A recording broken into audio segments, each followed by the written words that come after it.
माझ्याकडे शक्ती असूनही तो शिवनाथ माझ्या हाती लागत नाही, पण तो मीराला कसा भेटतोय, तेही या घरात.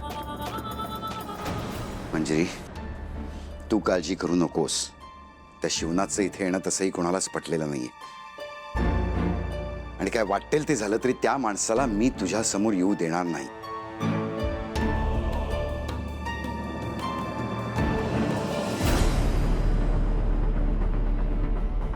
मीराने स्वतःच्या बापाला घरात लपवून आणलं, पण कशासाठी?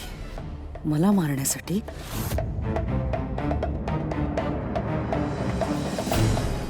आई, बाबा. काय झालं? सापडला का तो माणूस? नाही बाबा, पण मी शोधेन त्यांना. असा कसा येऊ शकतो तो घरात? सिक्युरिटी आहे ना. हो, मी CCTV फुटेज चेक करायला सांगितलं. तसं हे काय घडतंय माझ्या आयुष्यात? मला खूप भीती वाटते. तो शिवनाथ खूप धोकादायक आहे. त्याने मला काही केलं तर मला मारण्याचा प्रयत्न केला तर. मंजिरी, काय बोलतेस तू? हा? असं काही होणार नाहीये. मी ते होऊ देणार नाहीये.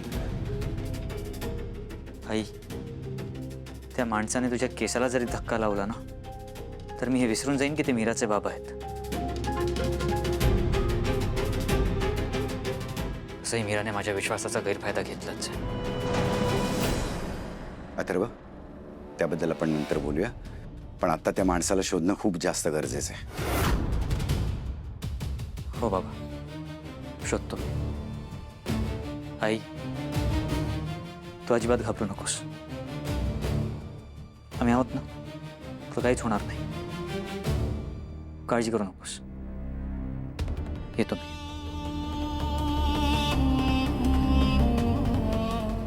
मंजिरी,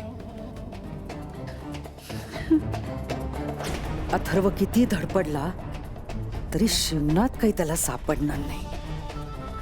शिवनाथ, तू या घरात आला असलास तरी तू मीराला माझ्यापासून वाचू शकणार नाहीयेस.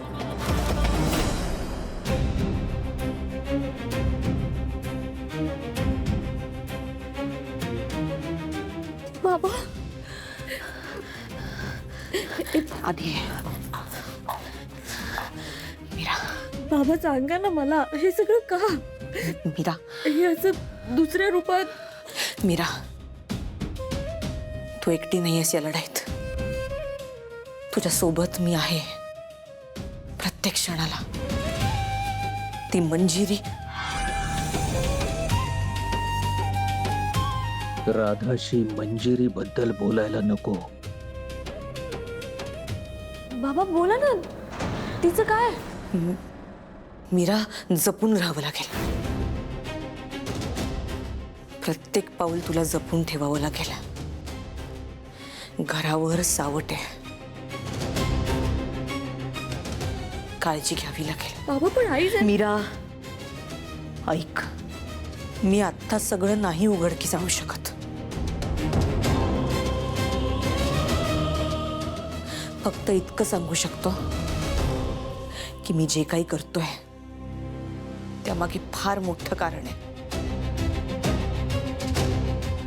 सध्या तू माझ्या सोबत दिसल्यामुळे सगळा दोष तुझ्यावर येणार आहे. त्यामुळे आता तुला तुझी नाती जपावी लागतील. माझ्यावर विश्वास ठेव.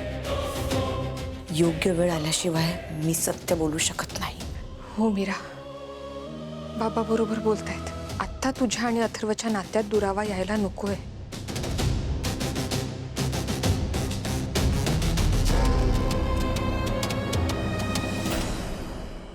बायको, अगं चांगला हुकमाचा एका हातात लागला होता, सगळ्यांसमोर ओपन कशाला केलास? म्हणजे? अगं म्हणजे मीराच्या बापाला पाहिलं होतंस ना, मग गोंगाट कशाला केलास? मग अजून काय करायला हवं होतं मी? कम ऑन मॉम, पकडलं असतं त्याला, ब्लॅकमेल केलं असतं. मीरासारखं त्याला पण आपल्या सोबत घेतलं असतं ना, मजा आली असती. अरे हो रे, अरे देवा, सोन्यासारखी संधी होती. अगदी कोळशाहून काळं केलं मी.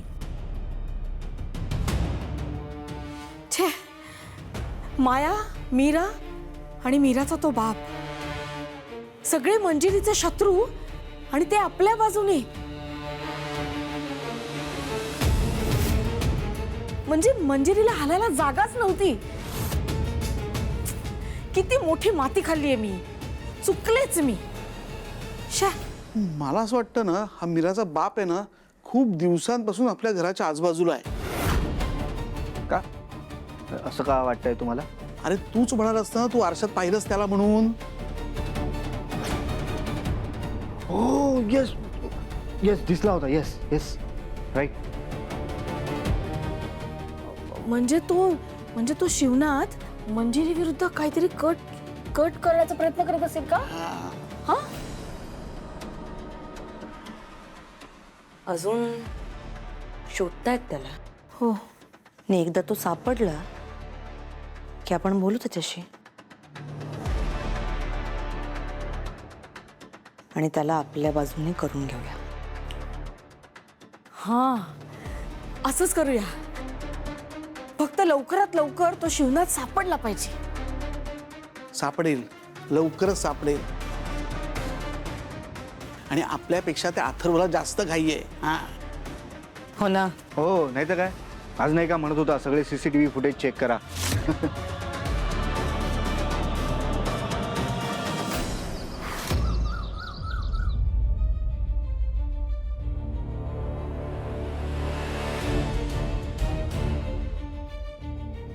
फुटेजमध्ये तरी ते कुठे बाहेर जाताना दिसत नाही आहेत.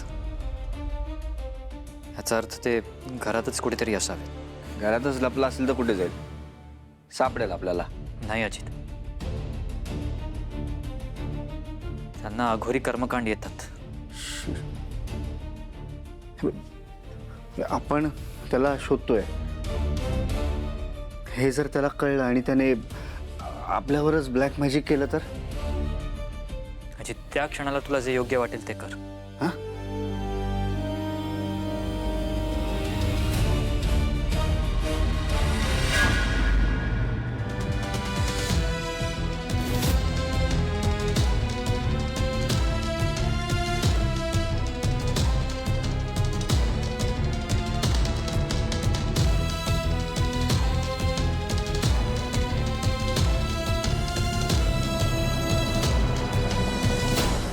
योग्य वाटेल ते कर.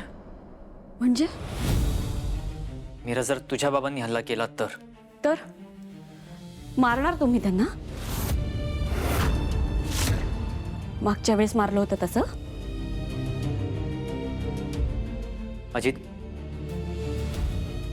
तुझा एकदा घरात नीट बघ आणि आसपास सुद्धा चौकशी कर. मी आलोच.